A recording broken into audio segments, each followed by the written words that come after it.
Hello friends, मैं हूँ Richa. Friends, आप सभी का स्वागत है आपके अपने इस यूट्यूब चैनल पर। फ्रेंड्स, जैसा कि आप जानते हैं कि हम आजकल डिस्कस कर रहे हैं जो भी हमारे कन्वेंशन हैं, जो प्रोटोकॉल हैं, उनसे रिलेटेड बातें कर रहे हैं।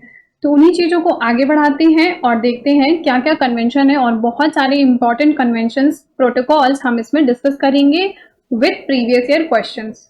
सो देखते हैं। तो हमने जो लास्ट लेक्चर है वो हमने देखा था कि 1992 में क्या हुआ था, अर्थ समिट हुई थी। ठीक है, जहां पर दो चीजें हुई, डॉक्यूमेंट्स और लीगल बाइंडिंग। डॉक्यूमेंट्स में देखा 3 डॉक्यूमेंट हैं। रियो डिक्लेरेशन जो कि एनवायरमेंटल एंड डेवलपमेंट पे था, एजेंडा 21 था, और फॉरेस्ट प्रिंसिपल। बट इसके नाम हमने सिर्फ देखे, डिटेल में क्या है इसको अभी तक नहीं जाना। ठीक है, और लीगल बाइंडिंग हुई। ठीक है, कौन कौन सी? कन्वेंशन ऑन बायोलॉजिकल डाइवर्सिटी और डिसर्टिफिकेशन पे था, और क्लाइमेट चेंज पे था। ठीक है, UNFCCC देखा और UNCCD देखा। तो ये चीजें देखी, बट अभी हमने इनको सिर्फ नाम केवल जाना है, डिटेल में नहीं देखा। तो अब समझ लेते हैं क्या क्या चीजें हैं।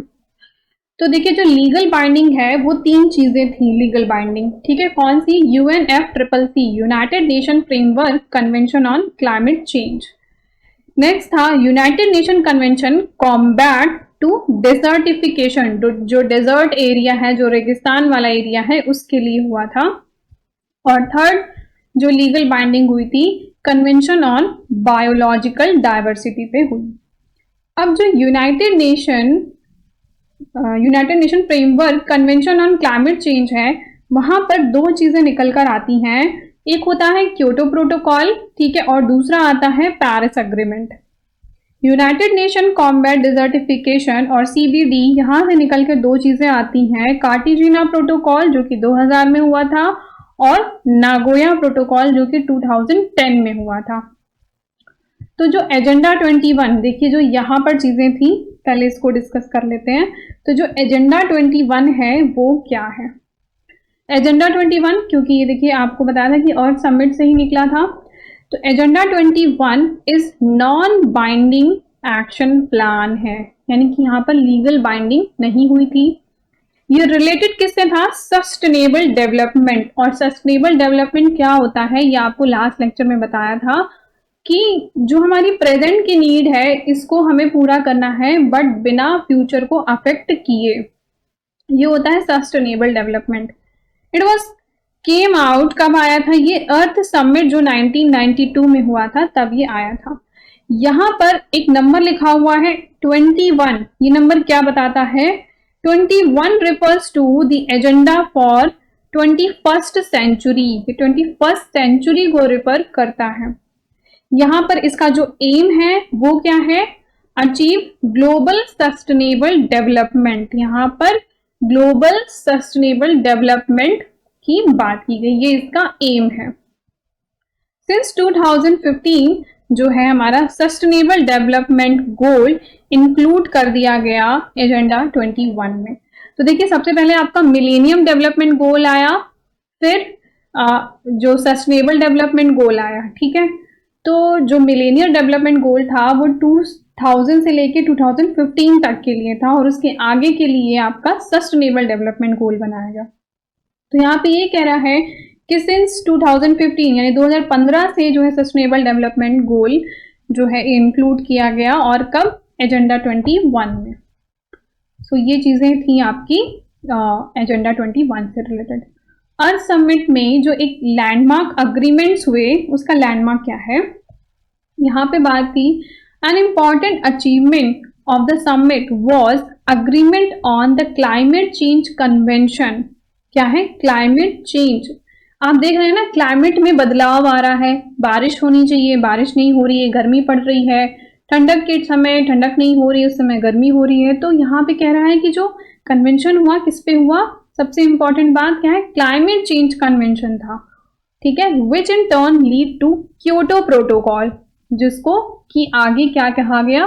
Kyoto protocol and the Paris agreement. और क्या हुआ? Paris agreement. तो क्योटो प्रोटोकॉल और पेरिस अग्रीमेंट किसके लिए हुए थे? क्लाइमेट चेंज के लिए हुए थे।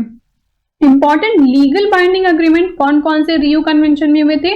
वही 3, इसीलिए मैं बार बार इनको लिखा है कि जो बायोलॉजिकल डाइवर्सिटी है, डिजर्टिफिकेशन के लिए और क्लाइमेट चेंज के लिए, ये 3 चीजें आपकी लीगल बाइंडिंग थी। अब जो United nation framework convention on climate change है वो क्या है, इसको समझ लेते हैं।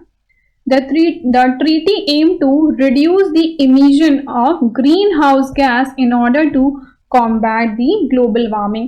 तो देखिए, आपको मैंने समझाया था ग्रीन हाउस गैसेस क्या होती हैं, कि जो एनवायरमेंट है इसमें बहुत सारी गैसेस पहले से ही अवेलेबल है, ठीक है। बट हम जो भी कुछ एक्टिविटी कर रहे हैं, पेड़ काट रहे हैं, कुछ बना रहे हैं, फैक्ट्री से कुछ बन रहा है, निकल रहा है, कुछ भी चीज़ें हो रही हैं, जो वेस्ट मटेरियल बच जा रहा है, जब उसको जलाते हैं, दफनाते हैं, कुछ भी करते हैं, तो उससे एक जो है कुछ गैसेस निकलती है, ठीक है।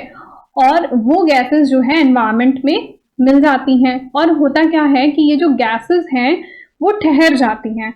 अब ये जो गैसेस हैं इनमें होता क्या है कि जो सन रेजेस आ रही होती है वो ये जो है अपने में एब्जॉर्ब कर लेती हैं, और एब्जॉर्ब करने की ही वजह से जब सन नहीं भी रहता, यानी कि नाइट टाइम में भी जो है हमें गर्मी महसूस होती है। क्यों होती है? क्योंकि ये गैसेस होती हैं, और इन गैसेस की ही वजह से जो भी पेड़ पौधे हैं, वनस्पति है, जीव जंतु हैं, जो भी आगे बढ़ पा रहे हैं, ग्रो कर रहे हैं, वो गर्मी की वजह से ही आगे बढ़ते हैं। देखिए, सडन गर्मी और सडन अगर ठंडक हो जाए, जैसे दिन में गर्मी और रात में बिल्कुल ठंडा अगर हो जाएगा, तो कोई भी जीव जंतु नहीं रह पाएगा, वो सब कुछ रेगिस्तान जैसा हो जाएगा। लेकिन अगर ये जो गैसेस हैं वो प्रेजेंट होंगी एनवायरनमेंट में, तो उसमें जो सन रेजेस आती है उसकी हीट ट्रैप हो जाती है, तो उसकी वजह से ये जो अर्थ है, अर्थ पे ये जो गैसेस है इसमें ट्रैप हो जाती है। तो जो कुछ रेजेस आई, जो यहाँ से रेजेस आई, इसमें कुछ एनर्जी तो ट्रैप हो गई, कुछ वापस चली गई। तो जो ट्रैप होती है उसकी हेल्प से ही यहाँ पर पेड़ पौधे, वनस्पति वगैरह सब कुछ उगता है। इसीलिए इन गैसेस को ग्रीन हाउस गैसेस कहते हैं, ठीक है। इतनी बात समझ में आई। अब क्या हुआ कि ये जो गैसेस थी वो हेल्प तो करती थी प्रोड्यूस होने में, बट हुआ क्या कि ये इतनी ज्यादा मात्रा में हो गई कि अब क्या हो गया, ग्लोबल वार्मिंग हो गई, ठीक है। तो अब इस ग्लोबल वार्मिंग के लिए हमने काफी सारे कन्वेंशंस बनाए। तो यहाँ पे जो ट्रीटी है that aim to reduce the green house gas को कम करने के लिए बनाया गया। It states the objective is to achieve stabilization of greenhouse gas concentration in the atmosphere at low level to prevent the dangerous anthropogenic interference with the climate system। कह रहा है कि ये जो ग्रीन हाउस गैस हो गई हैं, ये जरूरत से ज्यादा हो गई हैं, तो इनको क्या करना है, इनको जो है कम इमिट करना है। जो भी हम एंथ्रोपोजेनिक एक्टिविटी, यानी कि जो हम इंसान जो भी एंथ्रोपोजेनिक एक्टिविटी करते हैं, तो हमें ये हमारे लिए हार्मफुल है, जरूरत से ज्यादा हो गई एनवायरमेंट में, तो हमें इसको कम करना है, ठीक है। तो UNFCCC ये नाम भी लिखा होता है, इसका मतलब भी यही है, United nation framework convention on climate change. UNFCCC is the base of Kyoto Protocol and Paris Agreement। ये बात भी नोट डाउन कर लीजिएगा। अब यहाँ पर क्या थे, 27 प्रिंसिपल्स थे। UNFCCC में 27 प्रिंसिपल थे, जिसमें से जो 15 हैं वो प्रिकॉशनरी प्रिंसिपल्स हैं। सो अब यहाँ पर इस पे बेस कुछ क्वेश्चंस है, इसको देखते हैं। फर्स्ट क्वेश्चन है, इसमें क्या कहता है, which of the following indicate the objective of United Nations Framework Convention on Climate Change? So to stabilize the greenhouse gas concentration in the atmosphere, to prescribe the limit of greenhouse gas emission of the individual country, to lay down the enforcement of the mechanism, to prepare the guideline formulation of climate action plan by member country। तो देखिए यहाँ पर क्या चीजें हुई थी, जो green house gas है उसको जो है स्टेबलाइज, उनके कंसंट्रेशन को स्टेबलाइज करने की बात की गई थी। सो आंसर यहाँ पे फर्स्ट वाला हो जाएगा। नाउ अब बहुत ही ज़्यादा इम्पॉर्टेंट आपका टॉपिक शुरू होता है, क्योटो प्रोटोकॉल, ठीक है। क्योटो प्रोटोकॉल कब आया था, 1997 में आया था। Kyoto protocol 1997 was signed by 3rd COP, conference of parties जिसको बोलते हैं, of the UNFCCC in Kyoto, जो कि जापान में है 1997, यानी कि क्योटो प्रोटोकॉल 1997 में आया, जो कि COP थर्ड है। ये भी कभी कभी पूछता है एग्जाम में। तो ये कौन सा था? COP थर्ड था। The protocol came into force in 2005, यानी कि 97 में बना बट 5 से केम इनटू फोर्स हो गया, यानी अप्लाई हो गया। यहाँ पर कौन सी कंट्री जिन्होंने अडॉप्ट किया? 192 कंट्रीज थी जिन्होंने इसको अडॉप्ट किया। It is also called top down approach. Top down approach मतलब कि पहले जो कुछ सेट ऑफ रूल्स बना दिए गए जिनको कि फॉलो करना है, ठीक है, इसको टॉप डाउन अप्रोच बोलते हैं। नेक्स्ट था यहाँ पर कई पॉइंट्स में है, तो 8 पॉइंट है। तो फर्स्ट पॉइंट हो गया कि 1997 में आया, COP थर्ड था, केम इनटू फोर्स 2005 था, और it is a top down approach. Commitment यहाँ पर क्या था? The period of Kyoto protocol 2008 से लेकर के 2012 तक जो है इसका कमिटमेंट पीरियड था। इसमें टारगेट क्या रखा गया? रिड्यूस करना है 5% ग्रीन हाउसेस गैस। जो ग्रीन हाउस की गैसेस हैं उनको रिड्यूस करना है बाई 5%। फिर 2012 से लेकर के 20 तक के यहाँ पर टारगेट बनाए गए, जब उसमें क्या था? रिड्यूस करना है 18% तक ग्रीन हाउस गैस। तो 8 से 12 5%, और 12 से 20 18% कम करना है। नाउ थर्ड पॉइंट है यहाँ पर, गोल क्या था क्योटो प्रोटोकॉल का? तो aim to cut the emission of green house gas developed country by 5%। और सेकेंड है 2012, तो क्या करना है? जो कि कंपेयर किया जाएगा to 1990 के लेवल पे and fight the global warming by reducing the green house gas emission in the atmosphere. Next जो कि यहाँ पे फोर्थ पॉइंट है क्योटो प्रोटोकॉल का, यहाँ पे टारगेट गैसेस भी बताई गई। जैसे ग्रीन हाउस गैस के इमिशन को कम करना है, बट कौन कौन से टारगेट गैसेस हैं?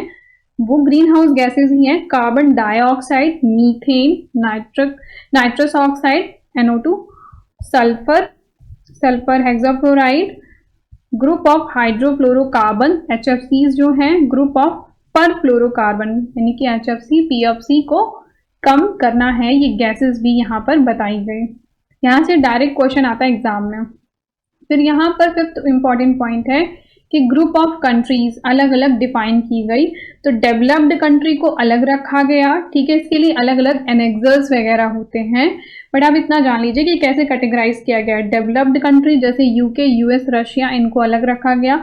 Developed country have to provide financial assistance to economic in transition.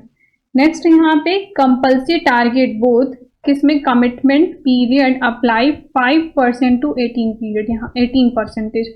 यहाँ पे टारगेट फिक्स किया गया, पहले 5% को अचीव करना है और फिर 18% को, ठीक है। और कुछ हैं जो कि नॉन एनेक्सर्स कंट्री, यानी कि जो एनेक्सर्स में नहीं आती हैं, तो उनके लिए क्या है? नॉन बाइंडिंग टारगेट, उनके लिए कंपल्सरी, जिसे फिक्स टारगेट नहीं रखा गया, जो लो इनकम कंट्रीज हैं उनके लिए है ये। नेक्स्ट जो 6 इंपॉर्टेंट पॉइंट है वो मार्केट मैकेनिज्म है क्योटो प्रोटोकॉल का। इसमें क्या बताया गया? Clean development mechanism, CDM, clean development mechanism होना चाहिए। सेकेंड पॉइंट है ज्वाइंट इम्प्लीमेंटेशन होगा, जिसको कि JI लिखते हैं। इमिशन ट्रेडिंग की यहाँ पर बात की गई। इमिशन ट्रेडिंग, इसको क्या कहते हैं अभी इसको अच्छे से समझेंगे क्या होता है। जैसे कि आप यहाँ पर देखिए 7 पॉइंट में लिखा हुआ है कार्बन क्रेडिट। तो कार्बन क्रेडिट का मतलब यहाँ पर क्या है कि जैसे कि कुछ सब कंट्री का ना एक लिमिट रख दिया गया कि इतना ही आप कार्बन क्रेडिट, मतलब इतना ही आप कार्बन इमिशन कर सकते हैं, यानी कि CO2 का इमिशन कर सकते हैं। अब कुछ कंट्री, लेट्स सपोज कि इतना इमिशन करने का टारगेट था, बट कुछ कंट्री ने सिर्फ इतना ही किया, तो इतना पोर्शन बच गया। अगर जो बच गया उसको अदर कंट्री जो ज्यादा इमिशन करना चाहती है वो इसको परचेज कर सकती है, ठीक है। तो a carbon credit is a tradable permit or certificate that provide the holder of credit right to emit 1 ton carbon dioxide or equivalent another green house gas. मतलब कि कार्बन क्रेडिट है, अगर किसी कंट्री के पास लेट्स सपोज है कि वो ज़्यादा इमिशन करने की मतलब सबको प्रोवाइड किया गया बट उतना नहीं कर सकती, उतना उसको जरूरत नहीं है तो नहीं इमिट कर रही है। तो अदर कंट्री लाइक कोई भी कंट्री हो सकती है, चाइना हो सकती है, कोई भी डेवलपिंग कंट्री हो सकती है जो कि ज्यादा प्रोडक्शन कर रही है, तो अब उसकी मजबूरी है कि अगर वो प्रोडक्शन कर रही है तो इमिट तो होगा ही होगा ना, तो इमिट होगा। सो वो क्या कर सकती है, अदर कंट्री से वो क्रेडिट परचेज कर सकती है, एक कूपन की तरह उसको मिल जाएगा और फिर वो इमिट कर सकती है और प्रोडक्शन कर सकती है। तो इसको बोलते हैं कार्बन क्रेडिट, यानी कि इसको भी हम खरीद सकते हैं। नेक्स्ट है यहाँ पर जो 8th इंपॉर्टेंट पॉइंट है, इसमें सभी इंपॉर्टेंट पॉइंट को कुछ कुछ चीजों को यहाँ पे रखा गया है। USA never rectified Kyoto protocol, वो क्योटो प्रोटोकॉल को नहीं मानता। फिर कनाडा ने विड्रॉ कर लिया। Kyoto protocol is the only global treaty binding limits on the green house gas emission. Kyoto protocol ही केवल एक ऐसा प्रोटोकॉल है जो कि ग्रीन हाउस गैस के इमिशन की लीगल बाइंडिंग की लिमिट लगाई गई है, ठीक है।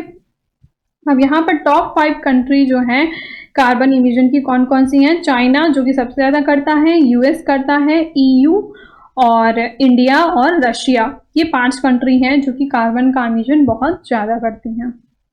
अब इससे रिलेटेड कुछ क्वेश्चंस है, यहाँ पर क्या आया, under Kyoto protocol the first commitment period for the reduction of green house gas. तो 2 टाइप से इसको डिवाइड किया गया था, एक तो क्या था 2008 से 12 है और दूसरा क्या है 12 से 20 तक की बात करता है। सो क्या हो जाएगा यहाँ पर आंसर 2008 से 12 जो कि फर्स्ट वाला एरा की बात कर रहा है यहाँ पर। नेक्स्ट क्वेश्चन है, इसमें क्या कहता है, from the following list identify the green house gas adopted in the Kyoto protocol. कौन कौन सी गैसेस को अडॉप्ट किया गया था, तो कार्बन डाइऑक्साइड, मीथेन को भी, नाइट्रस ऑक्साइड्स को भी लिया गया, तो 1 2 3 तो है ही, हाइड्रोफ्लोरोकार्बन इसको भी लिया गया और सल्फर हेक्साफ्लोराइड इसको भी लिया गया और पर फ्लोरोकार्बन इसको भी लिया गया। सो सभी गैसेस हैं जो कि ग्रीन हाउसेस गैसेस हैं और इन सभी को लिया गया है। नाउ तो अभी हमने देख लिया कि लीगल बाइंडिंग कौन कौन सी है, ये मैं बार बार बोल रही हूँ क्योंकि ये बहुत ज्यादा इंपॉर्टेंट है। तो UNFCCC, ठीक है, United nation convention on combat desertification और CBD, ये है लीगल बाइंडिंग, ठीक है। और हमने क्योटो प्रोटोकॉल जो कि COP3 है, sign in 1997 in came into force 2005, ये चीज हमने यहाँ तक देख ली। अब यहाँ पर क्वेश्चन क्या है, which of the international agreement convention या फिर protocol are legally binded under the member countries. तो अभी हमने देखा कि ये सारी चीजें जो है लीगल बाइंडिंग है। तो लीगल बाइंडिंग कौन कौन सा है यहाँ पर, कन्वेंशन ऑन बायोलॉजिकल डाइवर्सिटी, हाँ ठीक है, क्योटो प्रोटोकॉल नहीं, मॉन्टेरो प्रोटोकॉल है, पेरिस एग्रीमेंट नहीं। सो 2 ही है, फर्स्ट और A और C। तो A और C यहाँ पर देखने को मिलता है। मॉन्टेरो प्रोटोकॉल के बारे में हमने इंफॉर्मेशन कलेक्ट की थी, जो हमारा लास्ट वीडियो था उसमें हमने अच्छे से बिल्कुल पढ़ा था कि मॉन्टेरो प्रोटोकॉल क्या है जिसको कि लीगल बाइंडिंग की गई है, ठीक है। सो आंसर यहाँ पर B वाला हो जाएगा। नाउ नेक्स्ट क्वेश्चन है, इसमें क्या कहता है, which of the following convention protocol organise from Rio earth summit, कौन सा जो है ओरिजिनेटेड हुआ रियो अर्थ समिट से, united nation framework convention on climate change, Ramsar convention of wetland, ये तो बहुत पहले ही हो चुका था, सो ये तो नहीं होगा, United nation convention on combat desertification, इसकी बात हमने अभी देखी, क्लाइमेट चेंज की बात भी हमने देखी, क्योटो प्रोटोकॉल तो बाद में आया था, कन्वेंशन ऑन बायोलॉजिकल डाइवर्सिटी इस पर भी बात हुई।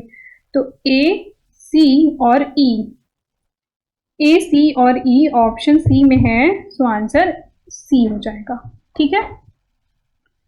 सो अब यहाँ पर हम पढ़ने जा रहे हैं कन्वेंशन ऑन बायोलॉजिकल डाइवर्सिटी, ये वाला पॉइंट अब पढ़ने जा रहा है।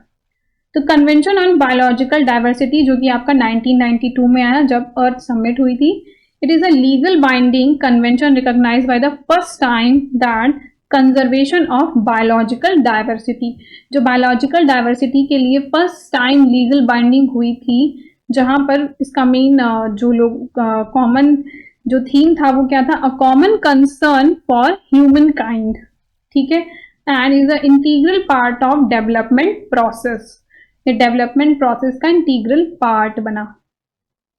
यहाँ पे 3 मेन गोल डिसाइड किए गए CBD के लिए, that is very very important. बहुत बार क्वेश्चन यहाँ पर आता है कन्वेंशन ऑफ बायोलॉजिकल डाइवर्सिटी से कि the conservation of biological diversity. देखिए बायोलॉजिकल जो डाइवर्सिटी है, जो बहुत डिफरेंट तरह के जो स्पीसीज हैं, पेड़ पौधे हैं, जीव जंतु हैं जो कि विलुप्त हो रहे हैं, उनके कंजर्वेशन की बात रखी गई और ये पहला इसका फर्स्ट मेन गोल था, क्योंकि इसका नाम ही है कन्वेंशन ऑन बायोलॉजिकल डाइवर्सिटी। तो बायोलॉजिकल डाइवर्सिटी जो कि स्पीसीज जो कि विलुप्त हो रही है उनको कंजर्व करना है, ठीक है। दूसरा इंपॉर्टेंट बात यहाँ पर आया, sustainable use of component of biodiversity. हमें सस्टेनेबल यूज करना है बायोडाइवर्सिटी के कंपोनेंट को। एंड थर्ड इंपॉर्टेंट बात यहाँ पर की गई, sharing the benefit arising from the commercial and other utilisation of generic resource in fair and equitable way, ठीक है। तो यानी कि ये कह रहा है कि जैसे कुछ एरिया में पर्टिकुलर स्पीसीज पाए जाते हैं और हो सकता है कि वो उनसे कुछ बहुत महंगी चीज़ें बनती होंगी या कुछ ऐसी चीज़ें, तो ये भी कह रहा है कि sharing the benefit arising from the commercial, अगर कोई भी इकोनॉमिकल या कमर्शियल बेनिफिट हो रहा है उन चीज़ों को यूज़ करके, तो उससे होने वाले बेनिफिट को भी फेयर और इक्विटेबल वे से शेयर करना होगा, ठीक है। और CBD जो आपका इफेक्टिव हुआ 2003 से, 1992 में आया, बट ये इफेक्टिव, इसके गोल कब इफेक्टिव हुए, 2003 में। नेक्स्ट आपका आता है इसी के आगे कार्टिजिना प्रोटोकॉल। अब देखिए यहाँ पर हमने ये पढ़ लिया, अब हम यहाँ पर आ गए हैं कार्टिजिना प्रोटोकॉल जो कि 2000 में हुआ। तो कार्टिजिना प्रोटोकॉल जो कि 2000 में हुआ, मतलब वैसे 1999 में था, उसको COP1 कहते हैं, ठीक है। कॉन्फ्रेंस ऑफ पार्टीज, जो भी कंट्रीज यहाँ पर आकर इन्वॉल्व होती थी, जो भी कंट्री के देश से जो वहाँ के हेड वगैरह आकर के इन्वॉल्व होते थे कॉन्फ्रेंस में, उसको COP पार्टीज कहते हैं, ठीक है। वो सभी COP पार्टीज के मेंबर होते हैं। तो कॉन्फ्रेंस ऑफ पार्टीज यहाँ पे इसको COP1 कहते हैं, और COP1 क्या है हमारा, कार्टिजिना प्रोटोकॉल है। कार्टिजिना प्रोटोकॉल में क्या हुआ, CBD adopted as supplementary agreement to convention known as the Cartagena Protocol on Biosafety Protocol seeks to protect the biological diversity। कार्टिजिना निकला कहाँ से था, जहाँ अभी हमने पढ़ा था ना कन्वेंशन ऑन बायोलॉजिकल डाइवर्सिटी, तो वहीं से ही ये आया था COP1, जहाँ पर बायोलॉजिकल डाइवर्सिटी की हम बात कर रहे थे। तो from the potential risk post by living modify organism resulting from modern biotechnology की बात की गई, ठीक है। अब नेक्स्ट हम बात करने जा रहे हैं नागोया प्रोटोकॉल जो कि COP10 है। अब देखिए ये कब हुआ था, 2000 में हुआ था, यानी 2000 में हुआ था, दैट इज द COP1, ठीक है। और 2010 में हुआ, दैट इज द COP10। यानी कि आप यहाँ से समझ पा रहे हैं कि हर साल एक जो है कॉन्फ्रेंस हो रहा है। 2001 में भी हुआ होगा, 2002 में भी हुआ होगा, इस तरह से आप समझिए। तो 2010 में जो है कौन सा होता है, COP10 होता है, ठीक है। अब बीच में चाहे जितने भी हुए हों, ये इतने इंपॉर्टेंट नहीं है, तो ज़रूरत से ज़्यादा हमें इंफॉर्मेशन नहीं लेनी है, हमें सिर्फ वही पढ़ना है जहाँ जो चीज़ें इंपॉर्टेंट है, जहाँ पे बहुत ही महत्वपूर्ण डिसीजन लिए गए हैं उनको पढ़ना है, और वहीं से ही क्वेश्चंस आते हैं, ठीक है। तो COP10 आपका 2010 में हुआ, जो कि नागोया प्रोटोकॉल है। Nagoya protocol is 2010 is the supplementary agreement to the 1992 CBD, ठीक है। यानी कि जो अर्थ समिट हुई थी CBD, जो यहाँ पे हुआ था, बायोलॉजिकल डाइवर्सिटी से रिलेटेड था, तो उसी से ही नीचे उसके आता है सप्लीमेंट्री उसका 2010, that is COP10 Nagoya protocol. ये किस लिए था, access to genetic resource and their fair and equitable sharing of benefit arising from their utilization. तो यहाँ पर उसी बात को कहा गया कि जो जेनेटिक रिसोर्सेज हैं उनको, उनका जो भी यूज हो रहा है उसको, उससे होने वाले फायदे को हमें इक्वली डिस्ट्रीब्यूट करना है, ठीक है। तो जैसे यहाँ पर 3 बातें थी ना कि बायोलॉजिकल डाइवर्सिटी को जो है कंजर्व करना है, ठीक है, सस्टेनेबल यूज करना है और यूटिलाइजेशन की बात थी कि जो भी बेनिफिट हो रहा है उसको इक्विटेबल शेयर करना है। ये हमारे 3 गोल थे CBD में, ठीक है। अब उसमें से कार्टेजिना में एक चीज आ गया कि हमें बायो सेफ्टी की बात यहाँ पर की गई कि प्रोटोकॉल टू प्रोजेक्ट द जो बायोलॉजिकल डाइवर्सिटी है उसको सेफ रखना है। और यहाँ पर बात की गई जो भी रिसोर्सेज हैं उनका इक्वल यूटिलाइजेशन करना, यानी इक्वल जो है बेनिफिट हो रहा है उसको इक्वली डिस्ट्रीब्यूट कर देना है। इसको क्या कहा गया, one of the 3 objective of the CBD, जो कि नागोया में आया था। तो ये हो गया आपका ये वाली चीजें। अब हमने ये भी पढ़ लिया। और ये नागोया प्रोटोकॉल, आई थिंक ये नहीं दिख रहा होगा बट यहाँ पर नीचे लिखा हुआ है Nagoya protocol which is came in 2010, ठीक है। सो ये चीजें हो गई आपकी नागोया और क्योटो प्रोटोकॉल, ठीक है। अब हम आगे देखते हैं Paris agreement. So next topic start करते हैं जो कि हमारा है Paris agreement. Paris agreement which is also called COP21। क्यों? क्योंकि ये जो कॉन्फ्रेंसिंग पार्टीज का 21 मीटिंग थी और वहाँ पर ये पेरिस में ये अग्रीमेंट हुआ था और ये बहुत ही ज़्यादा इम्पॉर्टेंट है। चलिए देखते हैं इसमें क्या है। Aim of the Paris agreement, Paris agreement के क्या एम थे इसको जान लेते हैं। An agreement within UNFCCC dealing with a greenhouse gas emission, जो ग्रीन हाउस गैस इमिशन है उसके ऊपर ये अग्रीमेंट है। एक्चुअली देखिए होता क्या है कि जो ग्रीन हाउस गैसेस हैं वो जो सन रेज में जो हीट होती है उसको वो ट्रैप करती हैं ग्रीन हाउस गैसेस, और उस ट्रैप से ही, उस गर्मी से ही जो है प्रोडक्शन कह सकते हैं, जो नेचुरल प्रोडक्शन है वो प्रक्रिया आगे बढ़ती है, जैसे पेड़ पौधों का बढ़ना, इवन जीव जंतुओं का भी जो उनमें भी जो प्रोडक्शन की प्रक्रिया होती है वो आगे बढ़ती है। सो वो हीट भी इम्पॉर्टेंट होती है। बट क्या है कि अब वो जो ग्रीन हाउस गैसेस है, जो गैसेस थी वो एक लिमिट से ज़्यादा हो गई है और वो एक मतलब ग्लोबल वार्मिंग का कारण बन गई है। तो इसके लिए जो पेरिस अग्रीमेंट आया कि ये जो ग्लोबल वार्मिंग हो रही है उसकी रोकथाम के लिए ये अग्रीमेंट आया, ठीक है। तो यहाँ पर कहा गया कि जो ग्रीन हाउस गैस का इमिशन हो रहा है उसके मिटिगेशन के लिए, मिटिगेशन मतलब कम करने के लिए, ऐसे समझ सकते हैं, मिटिगेशन का मतलब मिटाना, ठीक है। तो ग्रीन हाउस गैस के इमिशन को हमें बहुत कम करना है। Adoption and finance signed in 2016, और इसको 2016 में साइन किया गया and that is called COP21, ठीक है। अब इसमें जो इम्पोर्टेंट बात है वो क्या कहता है, limiting the global warming to 2 degree centigrade above the pre industrial level. ये कहता है कि pre industrial level, let's suppose कि प्री इंडस्ट्रियल लेवल 1919 में रहा होगा, 1990 में प्री इंडस्ट्रियल लेवल रहा होगा।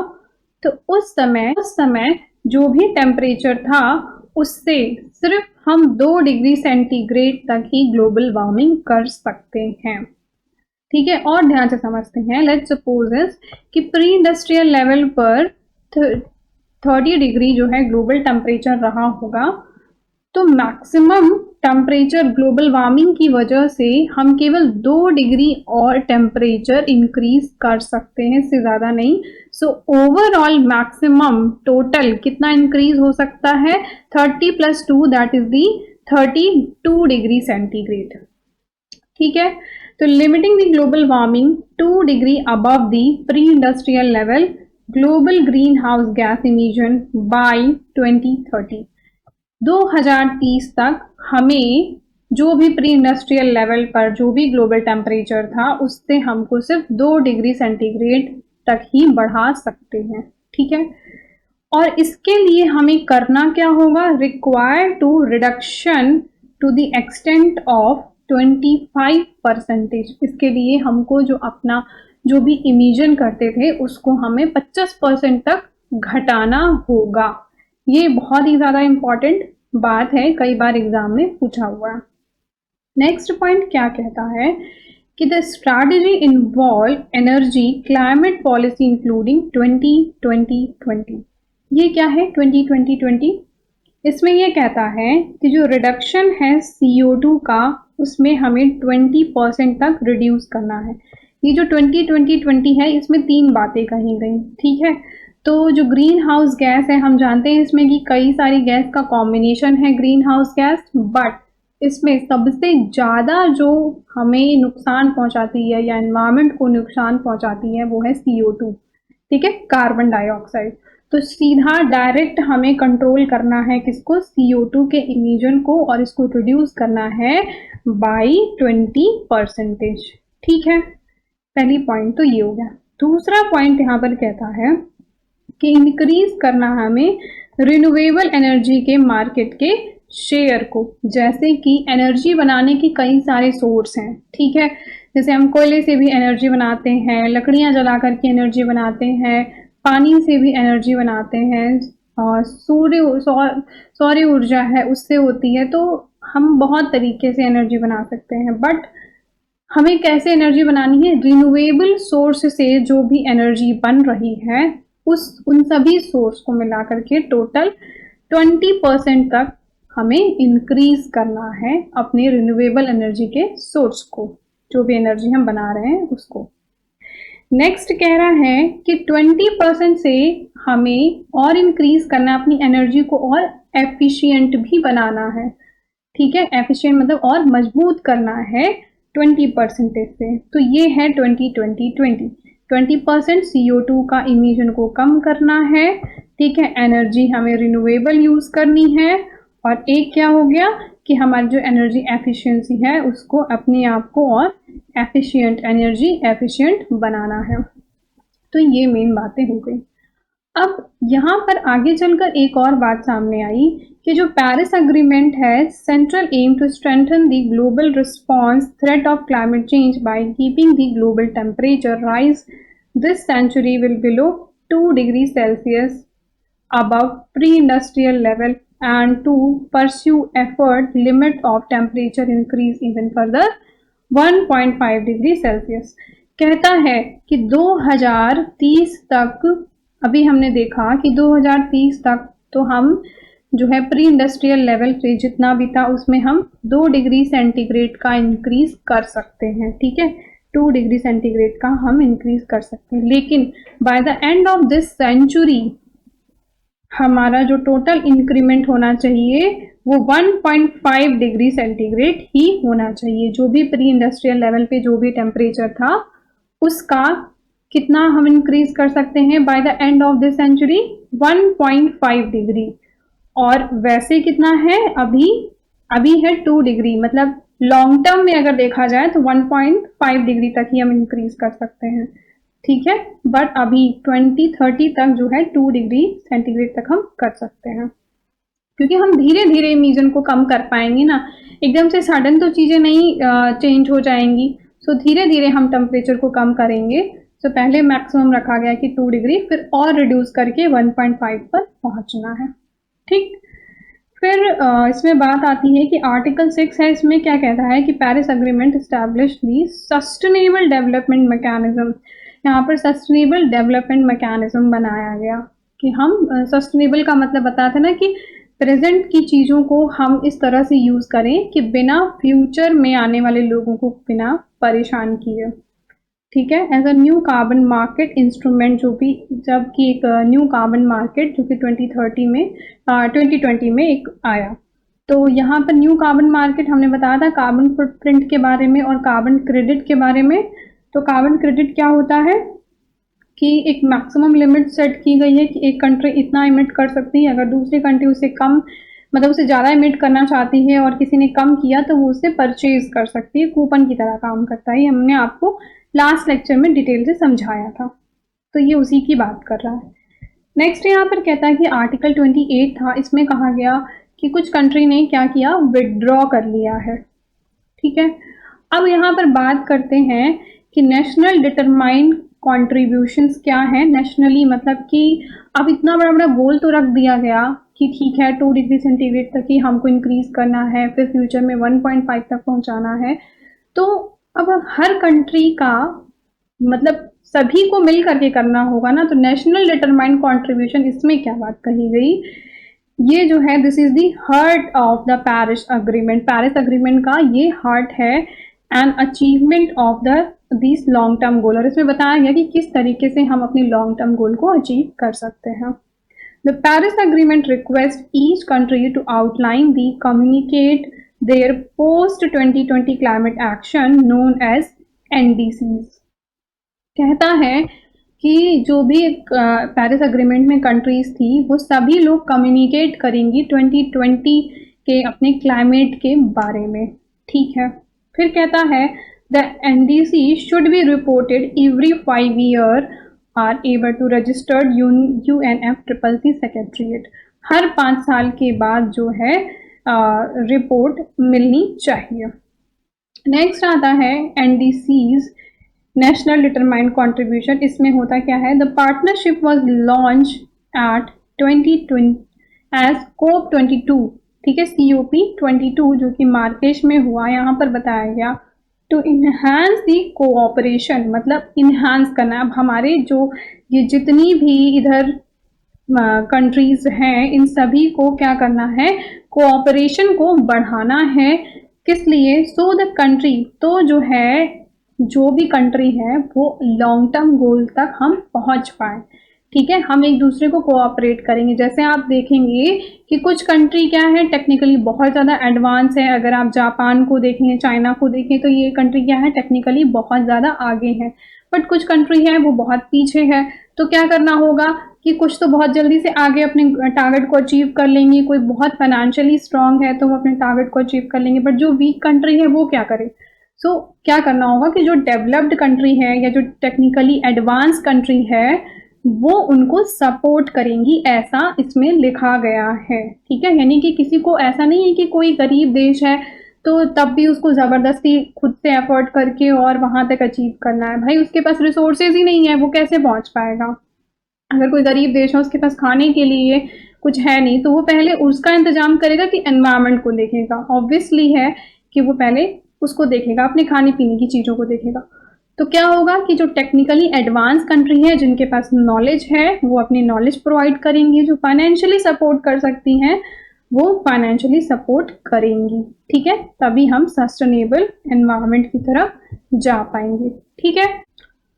तो अब यहाँ पर पेरिस एग्रीमेंट से रिलेटेड क्वेश्चंस जो हमने अभी तक समझा है, पेरिस एग्रीमेंट उससे रिलेटेड क्वेश्चन है, देख लेते हैं क्या है। Which of the following feature of the Paris agreement, इनमें से कौन सा फीचर जो है पेरिस एग्रीमेंट से रिलेटेड है।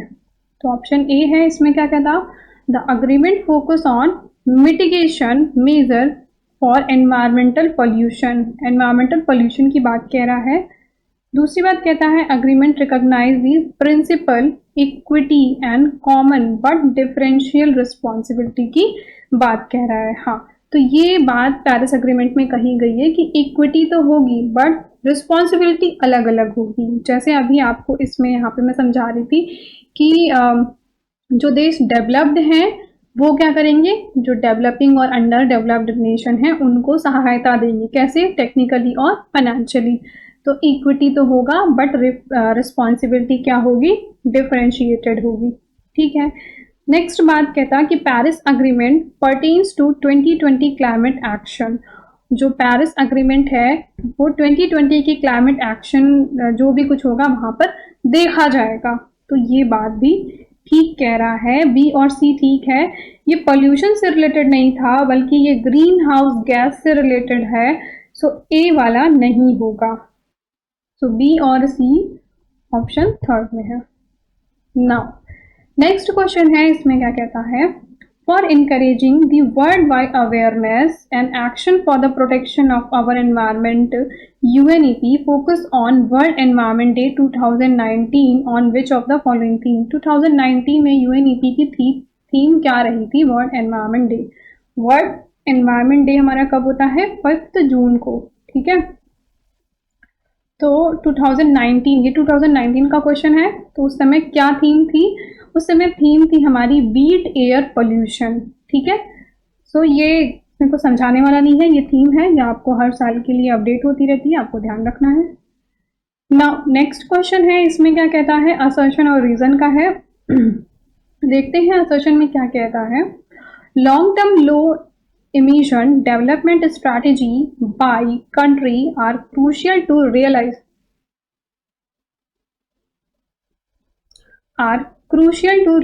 the goal of Paris Agreement। कह रहा है कि जो लॉन्ग टर्म गोल है डेवलपमेंट स्ट्रैटेजी का वो पेरिस अग्रीमेंट मतलब उसके लिए बहुत ही क्रूशियल गोल वहाँ पर सेट किए गए हैं। पेरिस अग्रीमेंट में बहुत ही क्रूशियल गोल रियलाइज किए गए हैं, सेट किए गए हैं, जो कि लो इमिशन का टारगेट रखते हुए।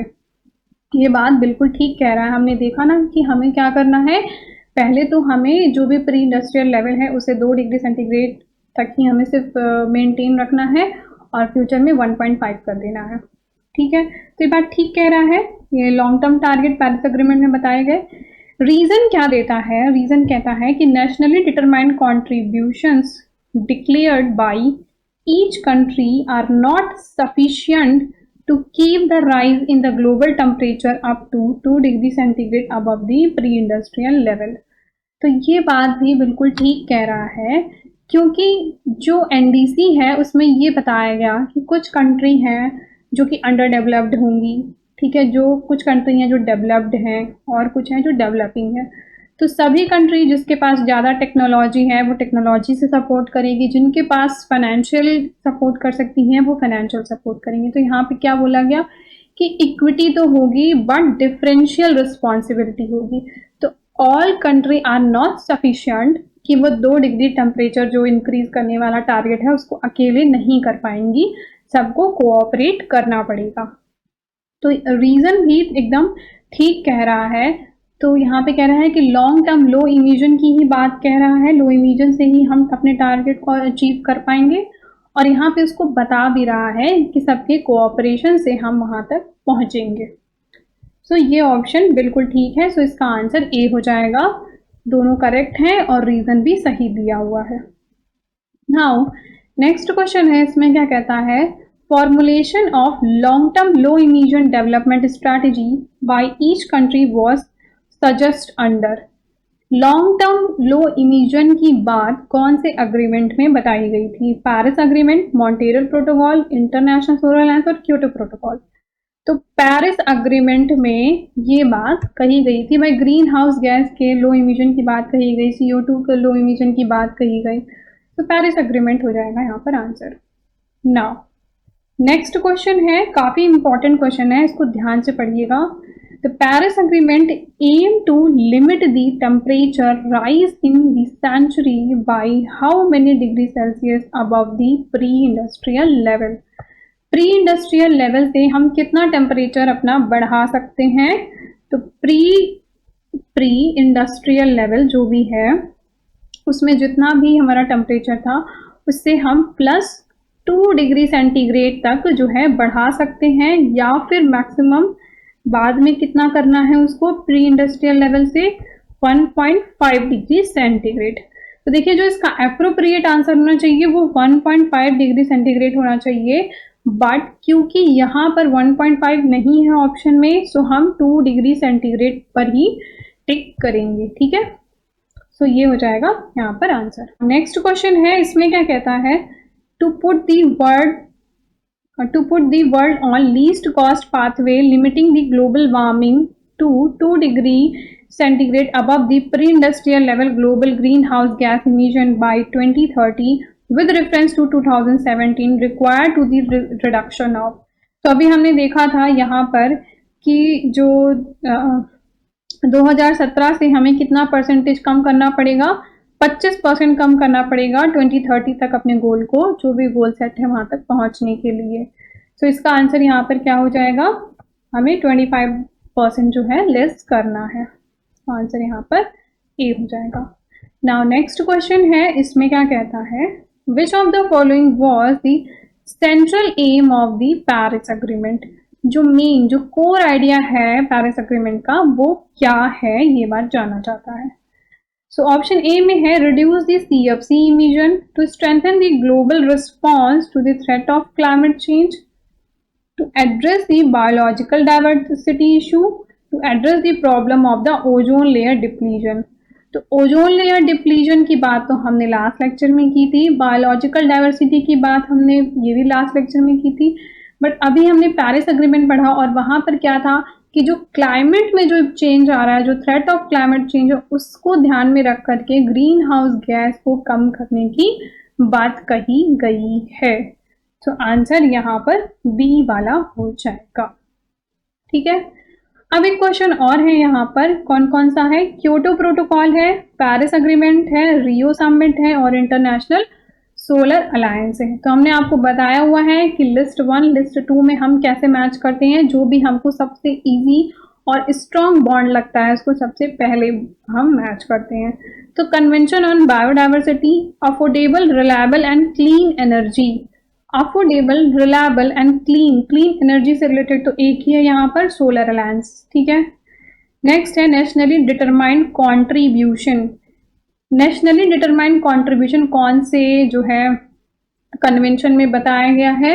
ये आपका पेरिस एग्रीमेंट हुआ था, जहां पर ये बात कही गई कि हर किसी को जो है एनडीसी की बात यहीं पर कही गई थी ना कि 2020 में और 2025 में जो है यहाँ पर चीज़ें आपको अपने कॉन्ट्रीब्यूशंस को बताना है। तो ये B is related to 3 and C D is related to 2, D is related to 2 हो जाएगा। ठीक है, अब यहाँ पर आता है ज्वाइंट इम्प्लीमेंटेशन। तो ज्वाइंट इम्प्लीमेंटेशन हो जाएगा आपका क्योटो प्रोटोकॉल से रिलेटेड, आंसर यहाँ पर बी वाला हो जाएगा।